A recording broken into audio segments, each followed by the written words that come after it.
Assalomu alaykum. Men Mamlakat Ahmedovna Samarqand tibbiyot oliygohini 2008-yil pediatriya fakultetini tamomlaganman.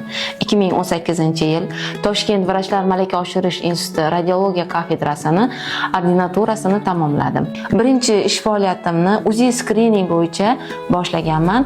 Hozirda Haytesh diagnostikasida UZIS vrach bo'lib ish faoliyatimni davom ettirmoqdaman. Go'zal senyoritalarim, men Instagram sahifamni yurg'izishni boshladim. Bu sahifam orqali sizlar homiladorlik jarayoni va homilador ayollarda kechadigan o'zgarishlar, bundan tashqari tug'ruqdan keyingi holatlar haqida kerakli bo'lgan ma'lumotlarni olishingiz mumkin. Bundan tashqari reproduktiv yoshdagi ayollarimiz ham o'z sog'liklaridan befarq bo'lmagan holda ko'krak bezi saratonini oldini olish va erta aniqlash va kerakli bo'lgan ma'lumotlarga ega bo'lishi mumkin. Shunday ekan, mening sahifamni kuzatishda davom eting hamda obuna bo'lishni esdan chiqarmang.